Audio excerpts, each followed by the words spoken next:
Hello friends, welcome to my class. और दोस्तों आज की इस क्लास में हम लोग डिस्कस करेंगे डायोड एंड रेक्टिफायर वाले चैप्टर के क्वेश्चन आंसर। जैसा कि दोस्तों आप सभी को पता है, ऑलरेडी जो है मैंने डायोड एंड रेक्टिफायर्स वाले टॉपिक्स कंप्लीट करवा दिए हैं। यदि आप में से वो लेक्चर्स नहीं देखे तो आप लोग इस वीडियो के डिस्क्रिप्शन में जाकर उन लेक्चर्स को जरूर वॉच कर लेना, ठीक है। तो चलो ठीक है दोस्तों, बिना वक्त बर्बाद किए अभी स्टार्ट करते हैं हम लोग डायोड एंड रेक्टिफायर वाले टॉपिक से रिलेटेड क्वेश्चन आंसर। तो फर्स्ट क्वेश्चन है दोस्तों, फर्स्ट क्वेश्चन देखो यार, अपने पास में कोई डिजिटल बोर्ड तो है नहीं, ठीक है। तो मैं यहाँ क्वेश्चन में ऑप्शन इतना ज्यादा डीपली जो है आप लोगों को बता नहीं पाएंगे। इन फ्यूचर जो है जरूर आप लोगों के लिए अरेंज करेंगे डिजिटल बोर्ड, जितनी भी स्मार्ट चीजें वो सारी सारी अरेंज करेंगे। तो अभी आप लोग जो है जैसा भी है थोड़ा सा कोशिश करें, सपोर्ट करें। तो फर्स्ट क्वेश्चन है दोस्तों, डायोड एक युक्ति है। तो दोस्तों डायोड एक युक्ति है, इसमें ऑप्शन हो सकते हैं कि यूनिडायरेक्शनल है या फिर बाई डायरेक्शनल है, ठीक है, मतलब एक दिशीय या द्विदिशीय है। तो यहां जो है दोस्तों ये जो युक्ति है ये है यूनिडायरेक्शनल, यूनिडायरेक्शनल एक दिशीय युक्ति होती है। कैसी युक्ति होती है दोस्तों? एक दिशीय युक्ति, ठीक है। नेक्स्ट क्वेश्चन देखो,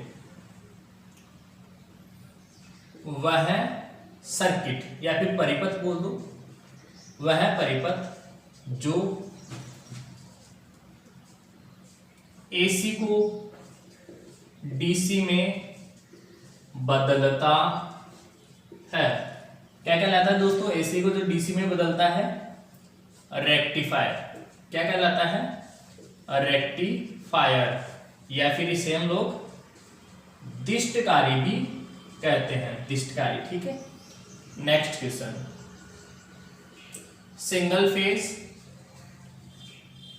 half wave rectifier, single phase half wave rectifier में कितने डायोड होते हैं दोस्तों? सिंगल फेज हाफ वेव मतलब अर्ध तरंग दिष्टकारी। कौन सा दिष्टकारी? अर्ध तरंग दिष्टकारी। तो इसके अंदर आपको पता है केवल एक डायोड होता है दोस्तों। क्या आंसर आएगा? एक, ठीक है। नेक्स्ट क्वेश्चन, सेंटर टेप पूर्ण तरंग दिष्टकारी सेंटर टेप पूर्ण तरंग दिष्टकारी मतलब full wave rectifier centre tap वाला, ठीक है, में डायोड की संख्या कितनी होती है दोस्तों? लास्ट क्लास में हमने पढ़ा था 2। कितनी होती है? 2, ठीक है। Next question, full wave bridge rectifier, bridge मतलब सेतु दिष्टकारी, ब्रिज रेक्टिफायर में डायोड की संख्या कितनी होती है दोस्तों?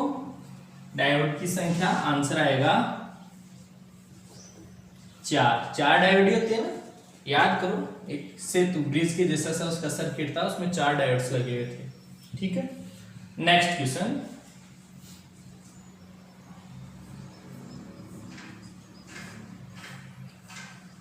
किस सिंगल फेज रेक्टिफायर या फिर दिष्टकारी परिपथ में ट्रांसफॉर्मर अनिवार्य है? तो कौन सा आएगा दोस्तों?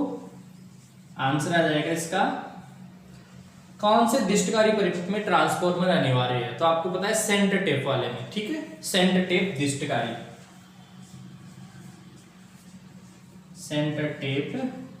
दिष्टकारी या रेक्टिफायर दिष्टकारी, ठीक है। यस, लिखो यहां तक।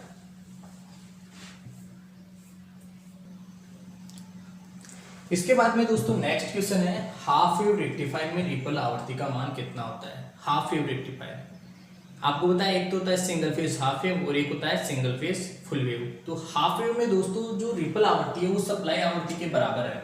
किसके बराबर होती है? सप्लाई आवृत्ति के बराबर। आपको पता हो तो हमने लिखा था जो रिपल आवृत्ति है वो बराबर होती है सप्लाई आवृत्ति के, ठीक है। फुल वेव रेक्टिफायर में रिपल आवृत्ति का मान 2 गुना होता है, किसके? सप्लाई आवृत्ति के। जैसे सप्लाई आवृत्ति है 50 हर्ट्ज, तो रिपल आवृत्ति जो है वो 100 हर्ट्ज होगी। कितनी होगी दोस्तों? 100 हर्ट्ज, जस्ट डबल होती है। तो यहां पे आएगा सप्लाई आवृत्ति से 2 गुना, सप्लाई आवृत्ति का 2 गुना अधिक होता है। मतलब जो रिपल आवृत्ति है FR, रिपल फ्रीक्वेंसी जो है वो सप्लाई फ्रीक्वेंसी के 2 गुना के बराबर होती है, ठीक है।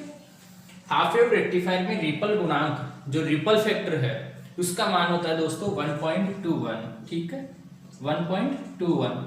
लास्ट जो क्लास थी उसके अंदर मैंने काफी अच्छी इंपॉर्टेंट जो एक टेबल, एक सारणी के रूप में सारी वैल्यूज बताई थी।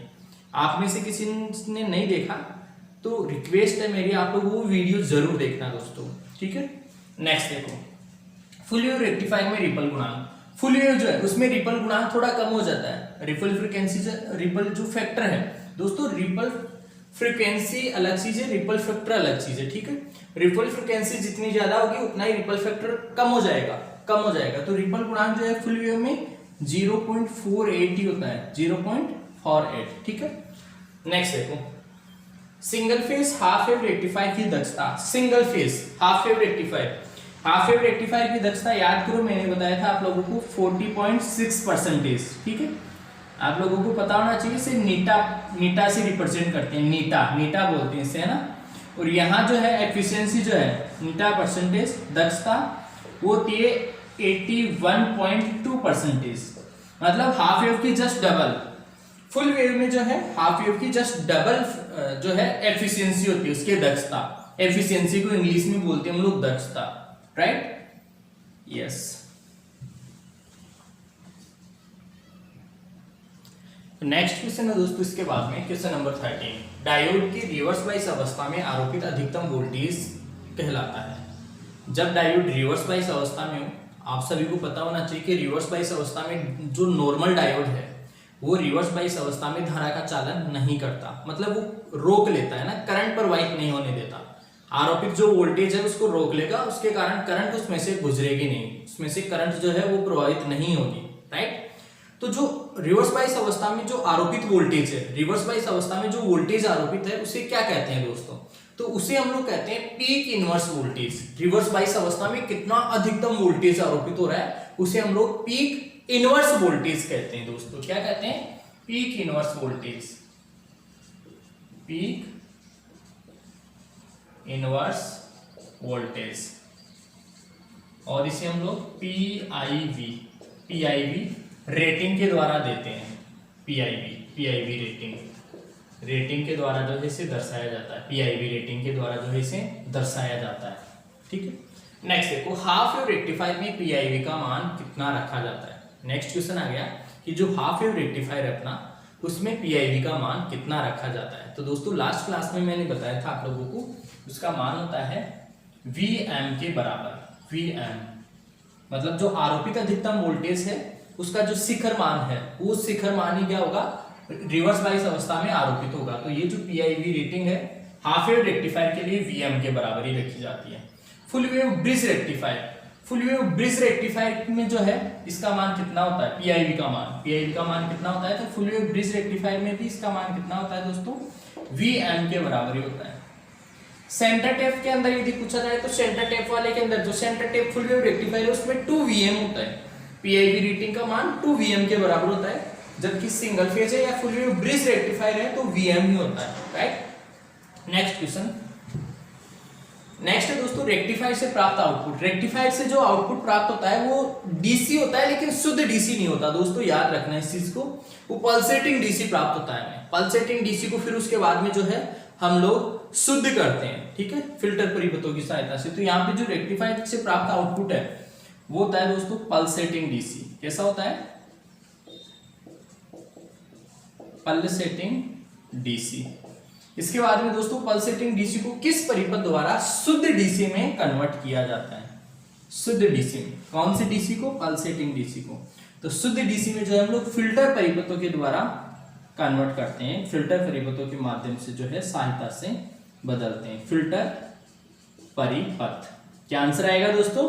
फिल्टर परिपथ। ठीक है, नेक्स्ट देखो फॉरवर्ड बायस डायोड। अब फॉरवर्ड बायस डायोड दोस्तों आप सभी को पता होगा यार, जब एनोड को या फिर डायोड के पी सिरे को सप्लाई के धनात्मक सिरे से और एन सिरे को सप्लाई के ऋणात्मक सिरे से जोड़े, या फिर हम कहते हैं कि कोई भी जैसे डायोड है, इस डायोड में ये एनोड है, इधर एनोड टर्मिनल है और ये क्या है? कैथोड है। तो इसको किससे जोड़े? प्लस से, और इसको किससे जोड़े? माइनस से। तो ये क्या कहलाता है? डायोड की फॉरवर्ड बायसिंग कहलाती है। तो इसका आंसर ऐसे लिखोगे दोस्तों, जब डायोड का एनोड धन सिरे से तथा कैथोड ऋण सिरे से जुड़ा हो तो डायोड क्या कहलाएगा? फॉरवर्ड बायस डायोड कहलाएगा। ठीक है, यस।